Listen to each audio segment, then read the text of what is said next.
Okay, we are beginning a new kapitel of Tehillim today, which is Samech Tes, number 69, for those of you that are looking inside.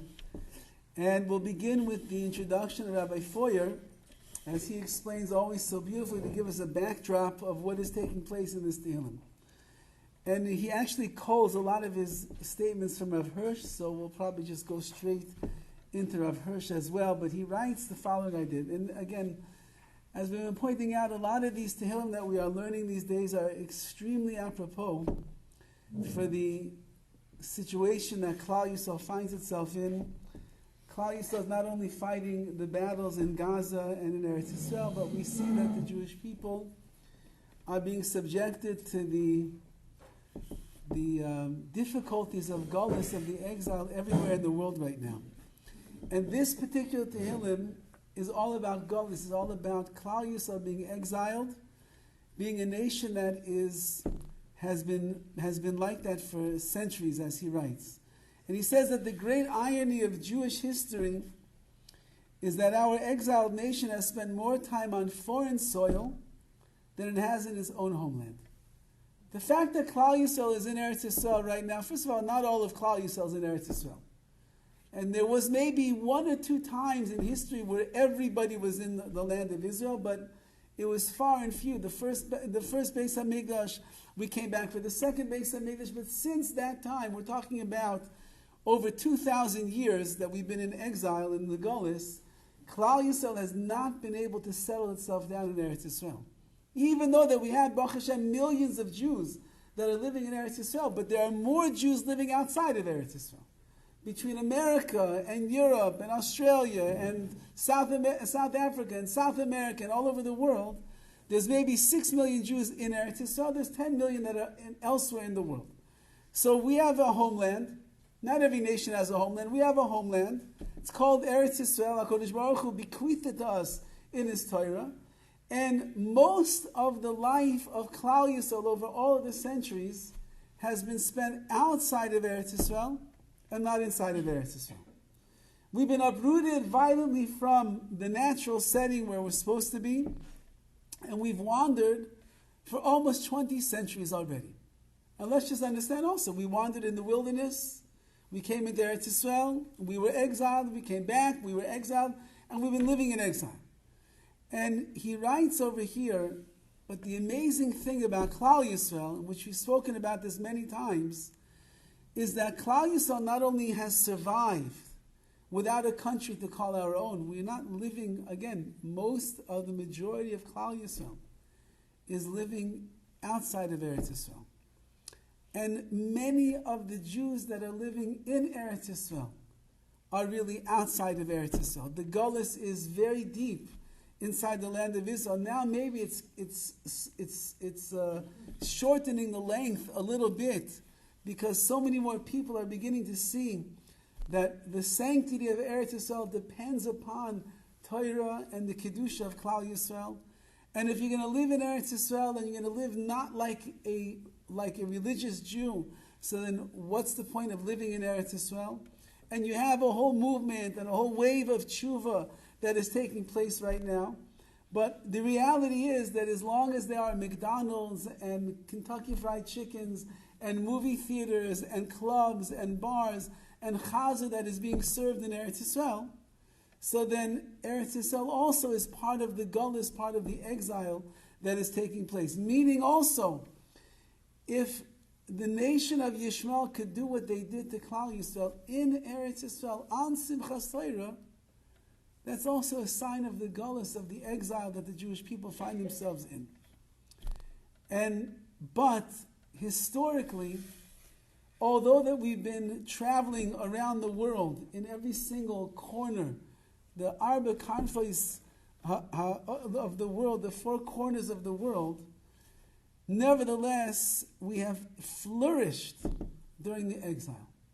Klal Yisrael has accomplished and achieved things that no other nation in the history of the world has accomplished or would be able to accomplish. If you think about it, there are two Talmuds that the Jewish people are privy to. One is Talmud Yerushalmi. It was written in Yerushalayim. It was written in Eretz Yisrael. The other one is Talmud Bavli, which was written by the Jewish people when they were living in Bavel, when they were living there. Tanoim and Amoraim were living in the land of Bavel, which is Galus. So you have one Talmud that was written not in Galus, in Yerushalayim. You have one that was written in Galus, in the exile, in Bavel, Babylonia. What is the Gemara that we learn typically? What is the one where all the halachas, the Shulchan Aruch is derived from? All of the Rishonim, the greatest commentators of all time, what did they spend the majority of their life writing on? They wrote on Talmud Bavli, which means that while Klal Yisrael was in Bavel, Bavel is a language of bilbul, it's a language of confusion, of things being mixed up. While we were in the exile of Bavel, there is the place in which the Talmud, which we codified as the Jewish law, which we all learn until this very day. Every boy that's learning in yeshiva, every man that's learning in kollel, every husband of yours that is coming and sitting and learning, whatever they're learning Talmud Bavli. The Yerushalmi is for the ones that excel, that they already mastered Bavli, so now they're going to learn Yerushalmi as well. So, what other nation could be in a Galus, could be exiled from their homeland, could not have a Beis HaMikdash, not have the same level of the great ones walking around the earth like Nevi'im, like the prophets that were there in the times of the Beis HaMikdash, and yet in a place that is so far from where they would like to be, they ended up immersing themselves in the studies of Torah to such a high level. They codified the Mishnah, they codified the Gemara, and 2,000 years later we are still living on that Gemara and that Mishnah that was written in Bavel. In Ner Yisrael, one of the great legendary stories that is told is of the Mashgiach Zatzal, Rav Dovid Kornglass, who was one of the miracle survivors from the Holocaust, who went with the Mir Yeshiva and traveled to Shanghai. And he said that when he got to Shanghai, you can't imagine what was going on in the minds. These were all yeshiva bachim. They were young men, all of them relatively. And they were fortunate to be saved in miraculous ways in which they got from one end of the world to the other end of the world. But they all left behind their parents and their siblings, and they all knew that everybody had been perished in the Holocaust. So here they are, they're in Shanghai, which was a very unfamiliar surrounding to them. They were trying to retain the order of the yeshiva, and trying to keep learning and plowing through the pages of the Gemara and working on their midas and Musar and Yiras Shamayim and all of the aspects of Avodas Hashem. They had not the greatest of conditions that we would imagine. It was extremely, extremely hot in Shanghai when they were there. They didn't have air conditioning the way we have. It was sweltering heats. And Rav Dovid Kornglass realized to himself, either I'm going to allow myself to drown in my misery and my sadness and my longing and my yearning for my family and think about all the horrors that are going on in the Holocaust, and I'll fall apart, or I'm going to plug myself into the Torah in a way that I never plugged myself in before. And he went and he locked himself up basically in an attic in that Beis Midrash where they were in Shanghai, and he sat and he learned through the most difficult parts of all of the Talmud. And he wrote a sefer that is so above and beyond levels of most Talmidei Chachamim that people cannot believe that a young man under the circumstances wrote such a sefer, such a miraculous work like that. But that's the nature of Klal Yisrael.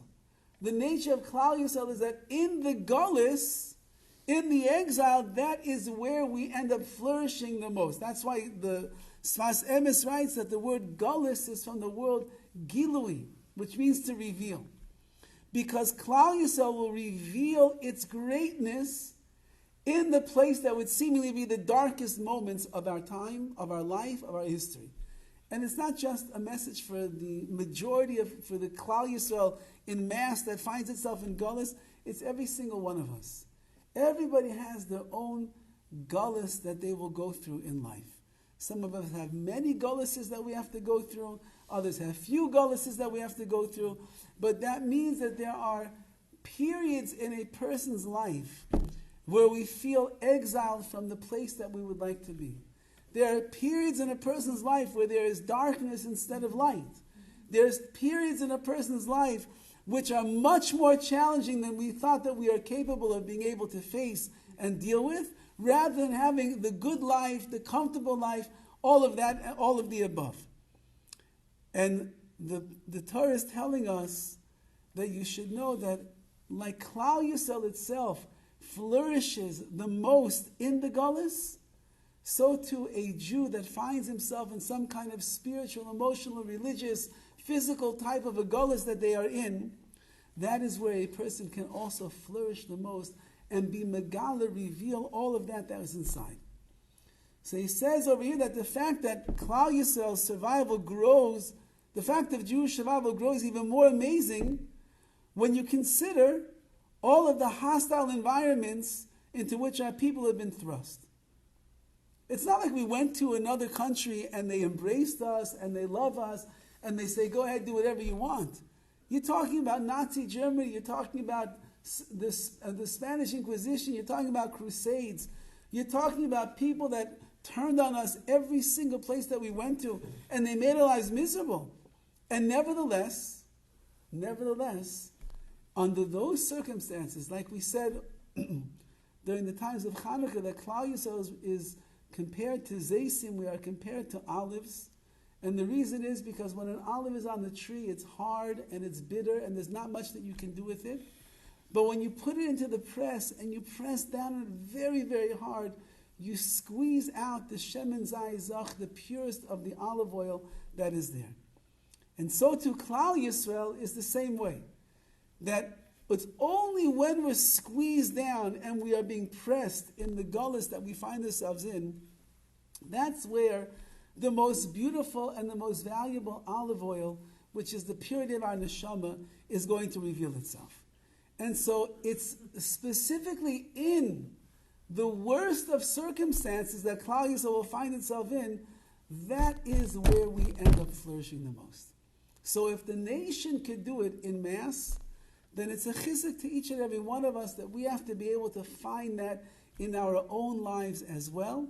It doesn't matter how dark, it doesn't matter how unbelievable, how difficult, how puzzling it is that HaKadosh Baruch Hu throws those curveballs of life.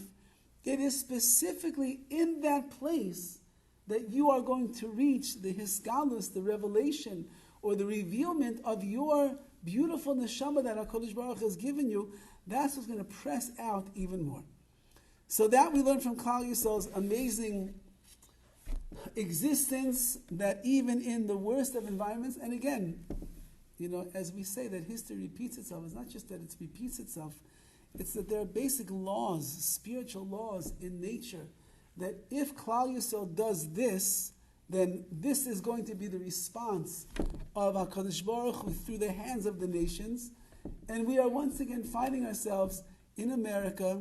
This is the place that we felt was always going to be safe for the Jewish people.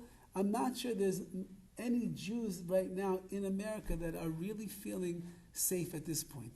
And that's because it's getting hostile over here. It's getting hostile, but that's where we blossom, and that's where we flourish the most.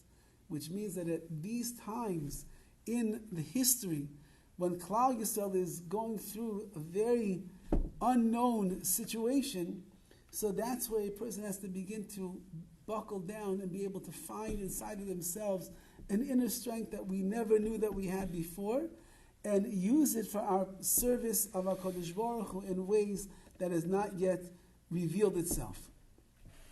So he writes, and I'll just leave with this last line, and then he quotes so much of Hirsch, we'll just learn of Hirsch inside, that from the crucible of suffering emerges a mold of ironclad faith which has withstood the test of the ages.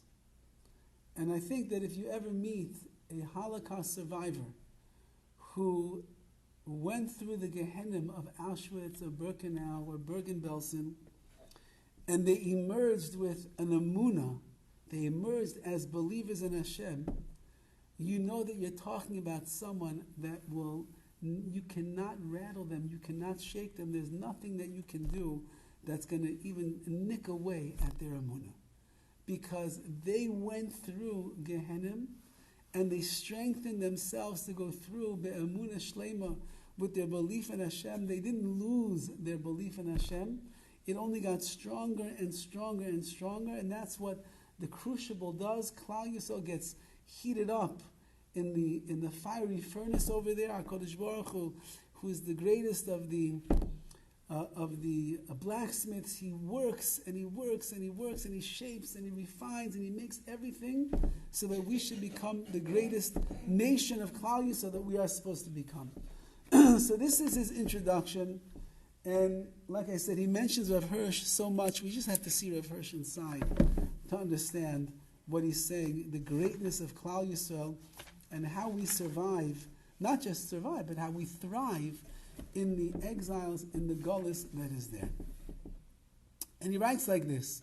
The first pasuk says, Lamnatseach al Shoshanim LeDovid, and victory al Shoshanim, on the roses, by Dovid HaMelech. So Klal Yisrael over here is being referred to as Shoshanim, as the roses. So obviously very allegoric what Dovid HaMelech is saying. And he says like this, the thorns with which nature has endowed to the rose mark a flower that is very vulnerable to attack.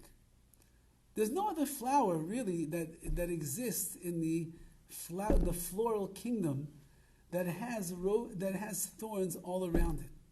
So why did HaKadosh Baruch Hu put thorns on the rose?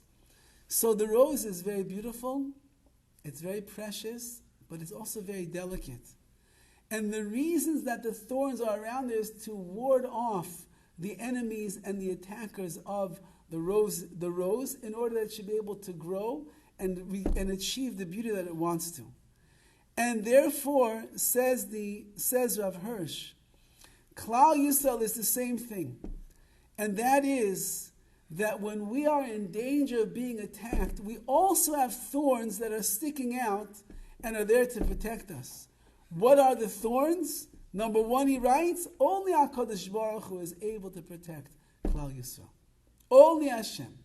So thorns are not a negative thing that are on the roses. They're a very positive thing because they are the source of protection. So therefore, what is protective of Klal Yisrael? That's the Rebbeinu Shalom. And it's only, as he writes, the divine institutions given Yisrael for its wanderings through the ages can supply the people of Yisrael with strength and endurance to withstand whatever troubles may befall them. Meaning, wherever Klal Yisrael is going to go, whatever our gullus, our exile is going to look like, there are certain things that have to be set up as protective guardians of the Jewish people. If Klal Yisrael goes into a nation and loses its identity altogether, we're finished. We're absolutely finished. But if Klal Yisrael go into a nation and they will build yeshivas, and they will flourish in Torah, and they will learn, and they will have shuls where they can come together, and they can daven, and they can express their tefillas, their prayers to the Rebbeinu Shalom, and they have places where they can work on themselves and become a greater nation, a greater people. And HaKadosh Baruch Hu, of course, is the one that is involved and engaged in their life all of the time. So then that is the thorns that are sticking out. The enemies cannot attack us. They cannot hurt us. They can call their cries of to the river, to the sea, whatever. They can make all of their pro-Palestinian rallies and the like, and they can condemn Klal Yisrael, and the nation can come down against us, and they can paste false narratives in the newspapers and online and so on and so forth. But if we are strong and surrounded by Torah, and by mitzvahs, and by tefillah, and by midas, and by kiddush, and all those things, and that means HaKadosh Baruch Hu is the one that's holding it all together, so then we still, even in the gullus, we're an invincible nation. Nobody can get us. Nobody can destroy us. But if we watch through history, sadly, and we see where it was that Klal Yisrael was hurt, and we were damaged, and we were pillaged, and we were exterminated, and we were killed, and mass murders, and the like, you will always find in history, whenever that happens, is because Klal Yisrael has lost the protective fences of the thorns that are sticking out of Torah, of mitzvahs, of kedusha, of HaKadosh Baruch Hu in our lives. Whenever we end up going into the world of that nation that we are a part of, that we are living in, whenever we assimilate into their lifestyles and the like, whenever that becomes who we are, so then we have nothing to protect us anymore. The Goyim are not going to protect us. They're out to get us. So if we're acting like them, so then what protection do we have? We're already infiltrated. They infiltrated into our lives. They're right there. It's only when we have strength and we have fortitude and we have protection, the shmirah of the Torah and HaKadosh Baruch Hu, that's when we are going to be safe. So Klal Yisrael is Shoshana, we are a rose. A rose, by its very nature, has thorns, and that means the very nature of who Klal Yisrael is. We also have thorns. That's the nature. That's the teva. That's the normal way in which we conduct ourselves. What is that with? That's with Torah. That's with mitzvahs. That's with kedusha. That's with working on ourselves. That's with our emunah. That's our bitachon. And that's all. It really interesting the way he's not really saying these words, but I'm adding. It's natural by Klal Yisrael. If you would see a rose without thorns, you go to the store and you spend a nice amount of money on a dozen roses, so they give it to you without the thorns, because it looks more beautiful in your vase on the Shabbos table when it doesn't have. But when it's growing and it's in the ground, if it doesn't have the thorns, it's not going to be able to grow. Klal Yisrael cannot grow without the thorns. We cannot sustain ourselves in these foreign soil that we find ourselves in, unless there are thorns that are warding off all of the enemies. And those thorns are the Torah and the mitzvahs and the kedusha and our midas and our emunah and our bitachon. All of those allow us to thrive and to grow and to reach places that we never would be able to grow otherwise. So even though we've wandered all around, it's only because that we had all of these religious institutions, so to speak, the yeshivas and the schools and the shuls and the like. That's what allows us to have the growth of Klal Yisrael. And therefore Dovid HaMelech is looking at Klal Yisrael, generation after generation. They wandered through the dark centuries of Golus, of the exile. However, in this psalm, he talks about the ideas that will rise up in Klal Yisrael's soul as it marches through the history of the nations. Meaning, Klal Yisrael is going to continue to march through every Golus that we have to, and we will succeed. Again, even when we get destroyed, Klal Yisrael always rebuilt itself. There's always that handful of the Jews that have the thorns all around them. And that can never be destroyed.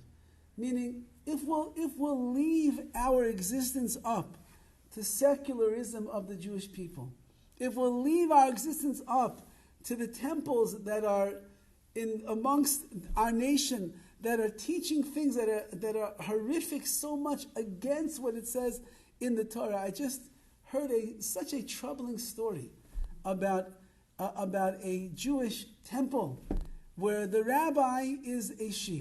Okay, that's nothing new. We know that rabbis are she's. But the more puzzling and troubling and painful thing about this one that is a she is that her husband is also a she. So here, and this is the one that's leading the congregation. She's the one that's teaching them what it means to be a Jew. So how does such a thing work? How can you speak about Torah? How can you speak about mitzvahs? How can you speak about kedusha, sanctity and the like, adhering to our legacy, to our faith, to our heritage, cling to Hashem, when the Torah speaks in such a way of abominations and you're the leader of the congregation? How does such a thing work? So we can't rely on that. And we can't rely on the ones that are secular and intermarried and making lots of money and living a grand life over here. There's only one place that you can rely upon, and that is Torah. That's it. So therefore, the handful of Jews in every generation that remain faithful to HaKadosh Baruch Hu's charge from Har Sinai, and we continue to do what HaKadosh Baruch Hu wants us to do.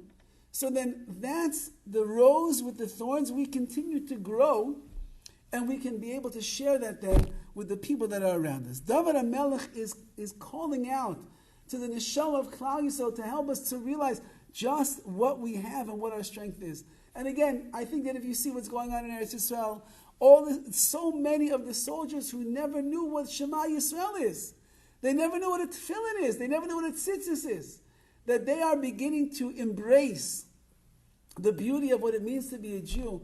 That brings light into their fighting. That brings protection into their battles, because then the thorns are on the Shoshanim, are on the roses of Klal Yisrael.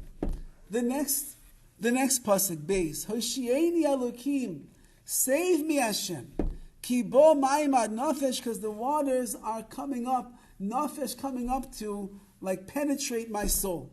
And the next verse, because they go together over here, Tavati biyavein mitzula, I'm like sunk into the mire of the deep. Ve'ein mayim basi b'mamke mayim, I have no place to stand in these deep waters. V'shibalish shetafsani, and there's like a whirlpool that's carrying me away.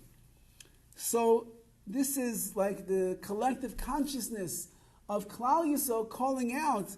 It's not easy in Golus. There's a lot of salvation that we need. There's a lot of difficulties that we will go through. Says David HaMelech, when it says Hoshieni, save me, grant me and keep me in everlasting vigorous life. Meaning Klal Yisrael is not just asking, save me from this perilous situation I'm in, and that'll be good enough. But it means rescue me and save me, and then give me the koyach to keep living the life, the kind of a life that you want me to live, Hashem. Salvation in of itself is not enough. I don't just get saved to be saved. I want to be saved so I can take that life that you've given me and do the right things together with it. Shibar l'shavteni, what's this whirlpool? A whirlpool, he says, is when you plunge abruptly into the deep, and it's carrying a person down and down and down. And therefore, that means that we are in dire need of your salvation, Hashem. Bo mayim ad nafesh, what it means that the waters are coming to penetrate the soul, means the sufferings to which none but the Klal Yisrael is vulnerable, which means Klal Yisrael has suffered things more than any other nation in the history of the world. We have been subjugated to suffering and violence and pain more than anyone. I don't know if anybody's listened to any of the interviews with one person. His name is Yossi Newman. He is the head of Zaka. Zaka is the organization that had to go into the war zone while the bullets were flying, while the terrorists were still there, to save lives. And he said it was a nes nigla, it was an open, revealed miracle, that they were going in on Simchas Torah. They were going into the danger zone where there were terrorists all around still shooting, and HaKadosh Baruch Hu protected the volunteers of Zaka. They went in, and there was zeicher to save, he said, about 16 or 17 lives of people that would have died otherwise. But then they had to go in to Kibbutz Be'eri. Then they had to go to State Road. Then they had to go to the music festival that was there. And they were responsible for taking all of the bodies and bringing them to Jewish kavod, to a Jewish burial. And he said the things that they saw, Baruch Hashem, he didn't go into details, but he said the things that they saw were so inhuman and so bothersome. He says, you don't know, he said the first week he left his house, he said on Simchas Torah, which was a Shabbos, he didn't come back until Friday, as his wife was lighting the candles for Shabbos. So 1 week he was gone. He said in that week he lost 20 pounds. And the emotional trauma that was left for everything that he saw in that 1 week of saving bodies and saving Klal Yisrael and saving and bringing the Jewish people to a Jewish burial, he says, you can't imagine. He said it took him, I think he said 2 months before he was able to look at one of his grandchildren, because of the horrific things that they saw that the terrorists Yamach Shemam did to the children in those kibbutzim. Says Rav Hirsch, no other nation has gone through what we have gone through. No other nation has been so brutally murdered and mutilated the way that Klal Yisrael has been. Nobody has had to to even imagine such a thing that took place. Within 6 hours, 1,400 people were slaughtered and murdered like never before in the history of the Jewish people in Eretz Yisrael. Eretz Yisrael is the Holy Land. Eretz Yisrael is a land that there's no galus in Eretz Yisrael. There's no exile. So how can we be destroyed over there? They shouldn't be able to do such a thing. But because we don't have the thorns of protection of Klal Yisrael, we don't have the Torah, we don't have the mitzvahs, we don't have HaKadosh Baruch Hu, we don't have the Shekhinah, we don't have Kedusha. When you're lacking those thorns of protection, Rachmana litzlan, so then those are the things that happen, unfortunately. And that is, as we're saying in this, when we are a rose with the thorns, nobody can touch us. They get nicked right away. When we don't have the thorns, so we are in trouble. And I told over a story the other night in the Parsha Shir. It's just worthwhile repeating because this is what you see. They found one of the terrorists on October 7th. They caught one and they brought him into interrogation. And they see that he has on his body, as we know many of the terrorists had, they had maps of all the places they were going into.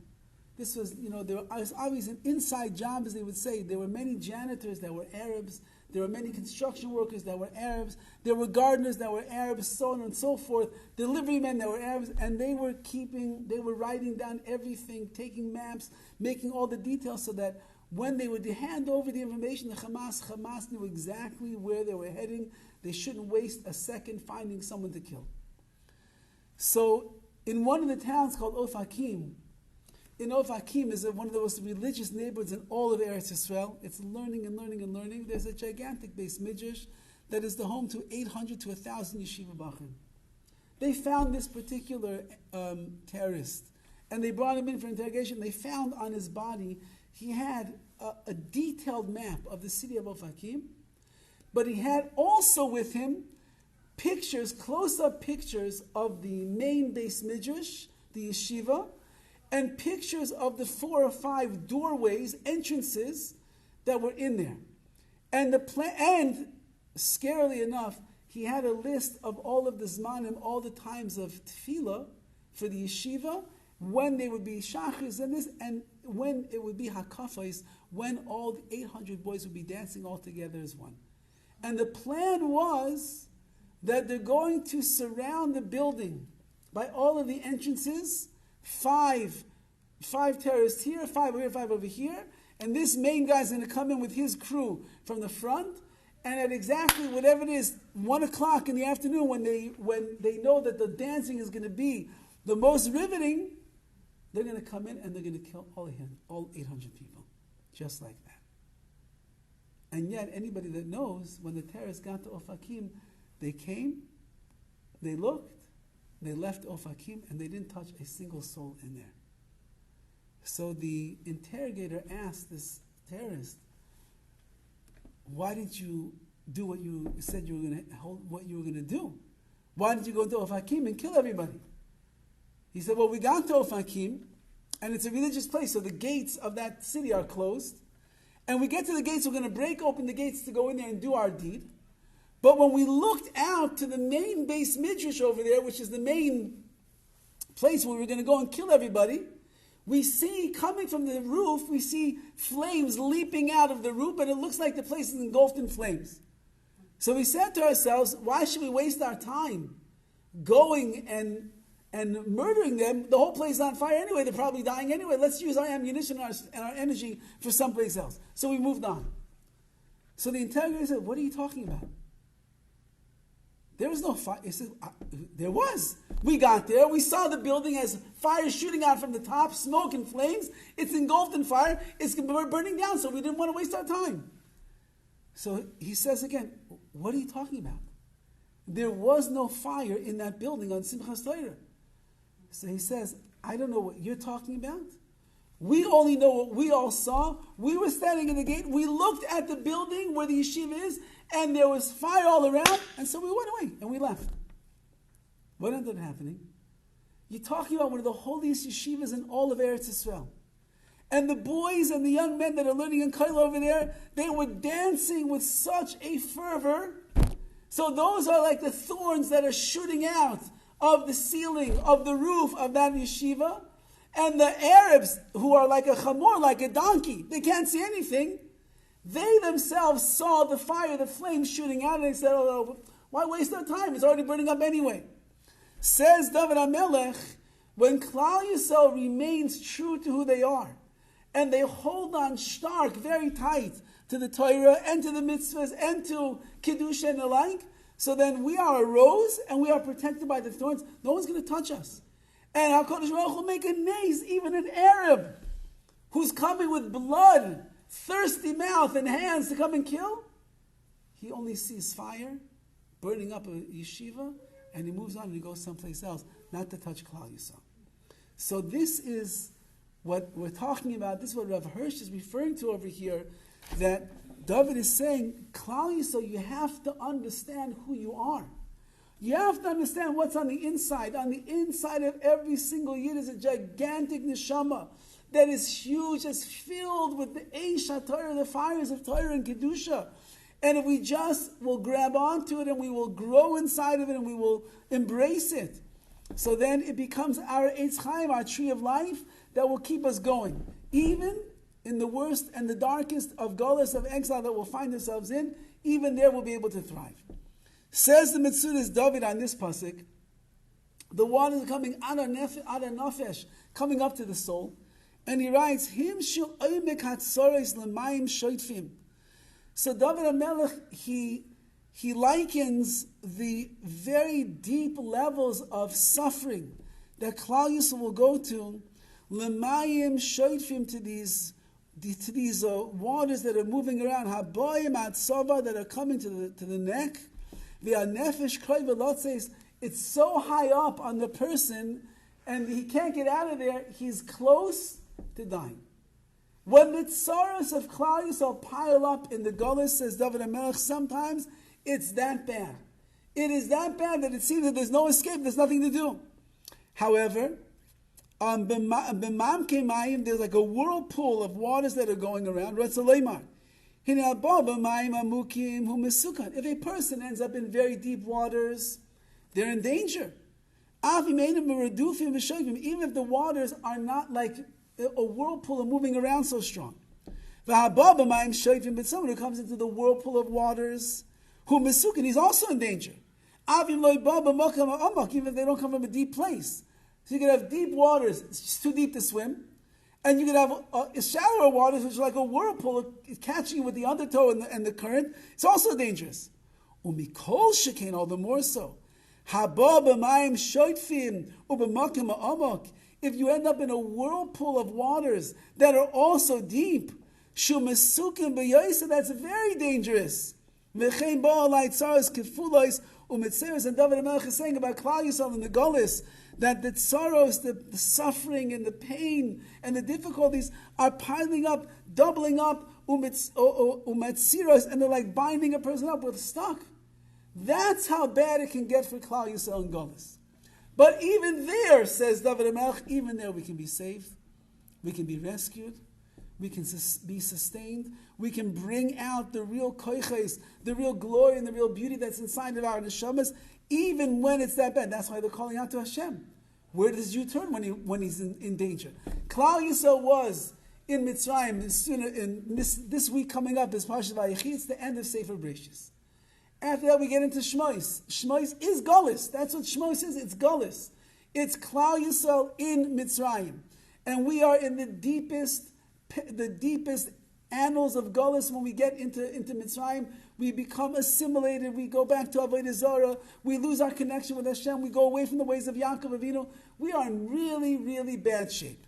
And Klal Yisrael, as we learned in the Haggadah, 49th level of Tumah, 1 second longer, we would have sunk into Mitzrayim, we never would have been freed. But HaKadosh Baruch Hu found a reason to redeem us from the darkness, the darkest pit of the Golus of Mitzrayim. And that is, we know that the Torah tells us that one day the king of Mitzrayim dies, Paro dies, and as we know, when the king dies, the country shuts down, everybody goes to the funeral, and Klal Yisrael was not enslaved on that day. The taskmasters did not show up to work, and they were not beaten like they were for hundreds of years already. So what did Klal Yisrael do in that moment that they had free? They didn't go to the funeral. They gathered in the streets and they called out to HaKadosh Baruch Hu and they began davening. And Hashem said, oh, after all of that, still inside of you, the neshama, you still got to call out to me. There's still a shemetz, a little ray of hope that's inside of you that you are still Klal Yisrael. Vayiske Elokim, as Brisa, you remember the covenant he made with Avraham Avinu, and he came and he said, I'm going to save Klal Yisrael. Because if that's what's in the darkest place of Golus, ad nafesh, it's up to you can barely breathe. You're still calling out to Hashem? You're still going to daven to HaKadosh Baruch Hu? I'm going to rescue you. I'm going to save you. And therefore it says, Dovid HaMelech over here, it gets dark, it gets harsh, it's not easy, it's very debilitating, all of the above, but you call out to the right place. You call out HaKadosh Baruch Hu. You ask Hashem for help. You realize that you have no other place to turn, even though that there's a whirlwind, a whirlpool of deep waters that are trying to suck the person down. A Jew is never finished. There's always hope. As we call in the world of Kiru, as we call it the Pintel Yid, that one little spark of Jew that's buried deep inside, it's always there. We just have to grab on. Says the pasuk further, Dalit, Yagati Bikari Nichar, I'm weary from my crying.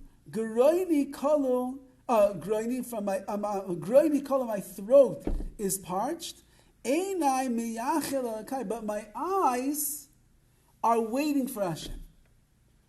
So I'm weary, I've been crying, says Dovid HaMelech. Klal Yisrael is crying out. My throat is parched from all of the tears, all of the crying.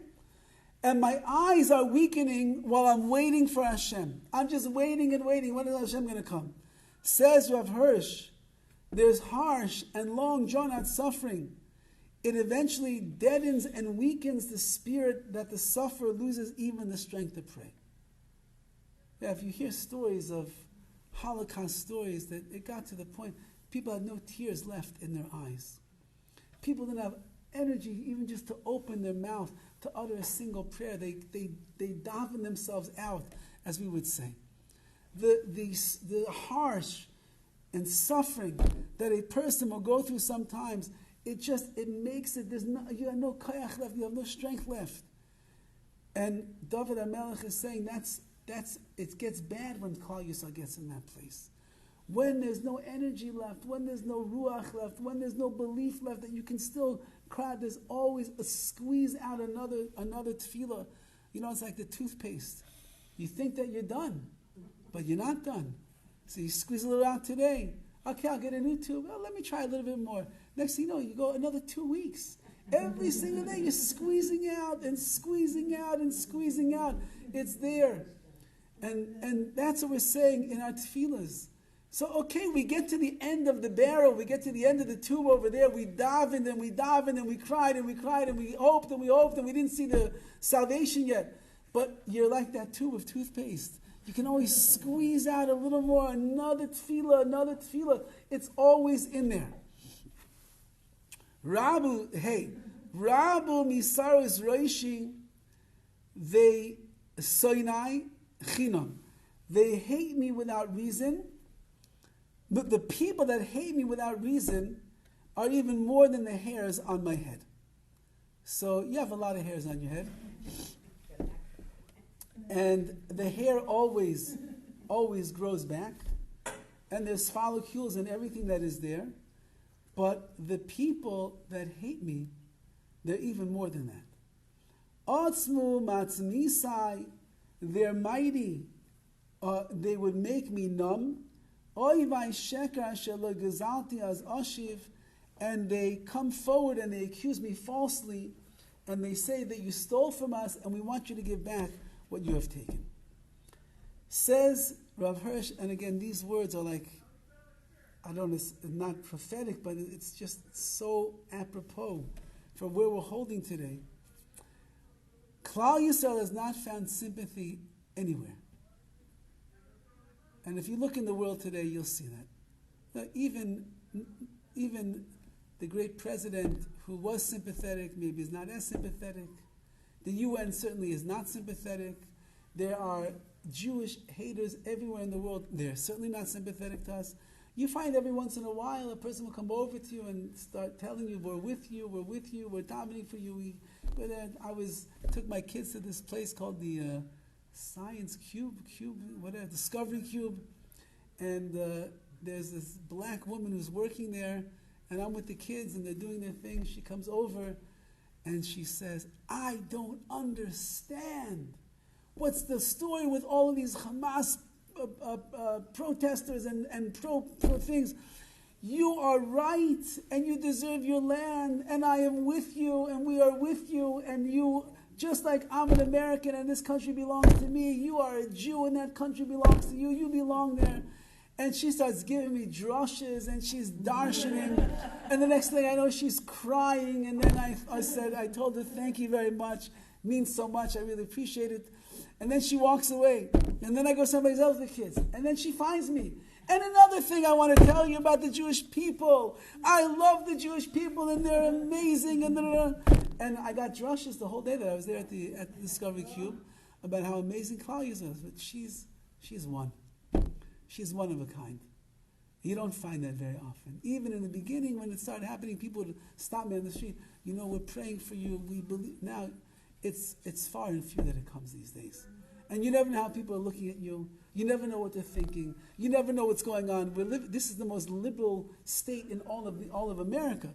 So it's all the liberals that are thinking like this. So what are they thinking when I'm walking around in Ralph's dressed like this?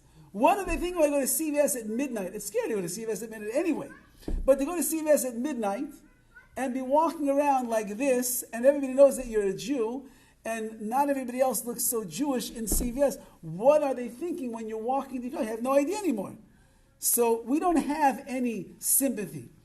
Those who harbored hostile feelings against Yisrael were in the overwhelming majority. That's what's going on in the world right now.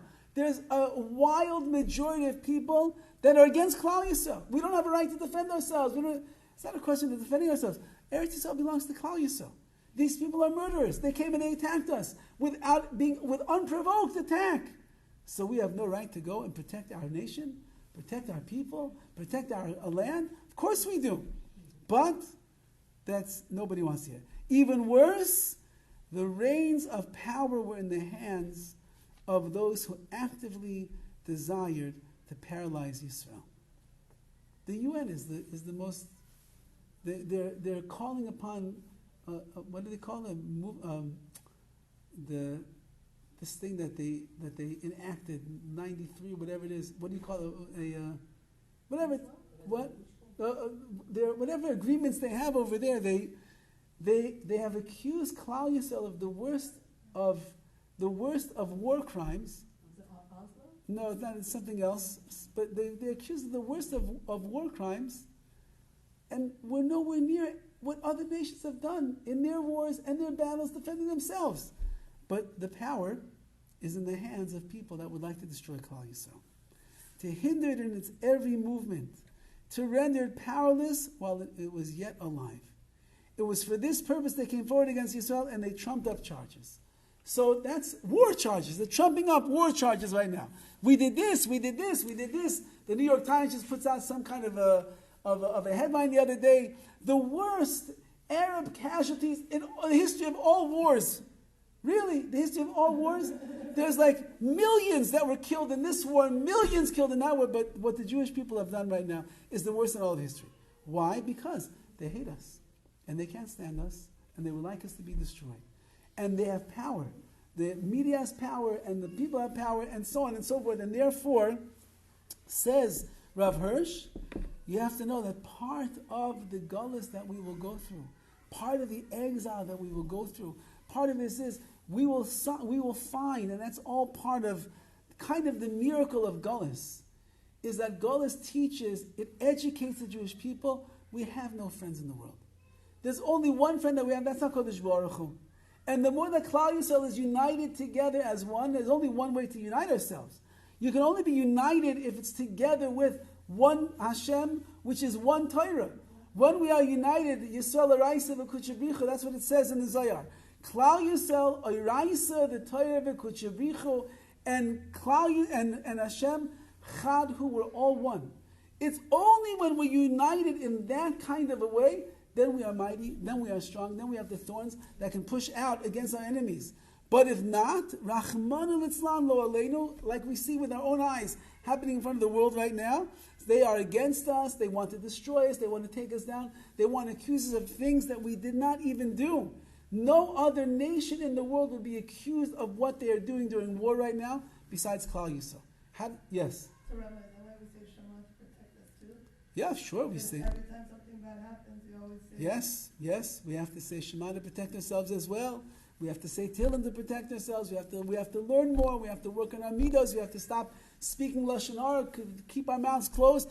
Anything that a person could do to bolster their commitment to the unity of Hashem, Torah, and Klal Yisrael, anything that you can do, it connects you more and it allows another thorn to grow out of the stems of the roses. And in that zechus, in Yetz Hashem, we have so much more to speak about over here. But Be'ez Hashem will continue. And it's a very long Tehillim, so we'll probably start skipping around for some of the thematic ideas. But in Yetz Hashem, we'll learn how to go through the darkness of Gullus and to bring light everywhere that we go.